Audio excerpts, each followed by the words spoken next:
மாண்புமிகு உறுப்பினர் ER ஈஸ்வரன். மாண்புமிகு பேரவைத் தலைவர் அவர்களே, நேற்றைய தினம் எங்களுடைய அழைப்பை ஏற்று 16,000 பெண்கள் கின்னஸ் சாதனை நிகழ்த்திய நிகழ்ச்சிக்கு மாண்புமிகு தமிழ்நாடு முதலமைச்சர் அவர்கள் நேரிலே வந்து சான்றிதழ் கொடுத்து வாழ்த்தியதற்கும், உறுதுணையாக இருந்த மின்சாரத்துறை அமைச்சர் அவர்களுக்கும், கலந்து கொண்ட அனைத்து அமைச்சர் பெருமக்களுக்கும் எங்கள் நெஞ்சார்ந்த நன்றியை கொங்குநாடு மக்கள் தேசிய கட்சியின் சார்பாக தெரிவித்துக் கொள்ளுகின்றேன். திருச்செங்கோட்டிலே பயணியர் மாளிகை மிகவும் சிதிலமடைந்து கிடக்கின்றது. வெகு காலத்திற்கு முன்னால் கட்டியது.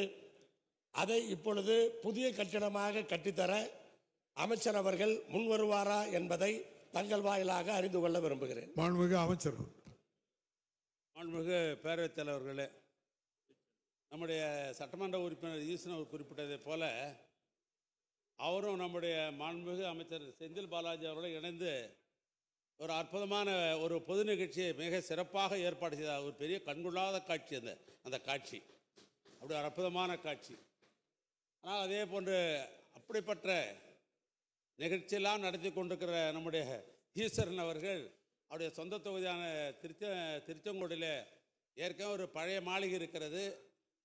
அவைகளெல்லாம் ரிப்பேர் ஆகி ரொம்ப பழைய நிலைக்கு போயிருக்கிறது. புதுப்பிக்க முடியுமா என்ற அடிப்படையில் தான் அவருடைய கேள்வி கேட்டிருக்கிறார்கள்.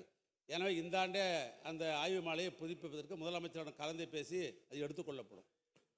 மேலும் இதுபோன்ற செய்திகளுக்கு KMDK லைவ் சேனலை லைக் பண்ணுங்க, ஷேர் பண்ணுங்க, சப்ஸ்கிரைப் பண்ணுங்க.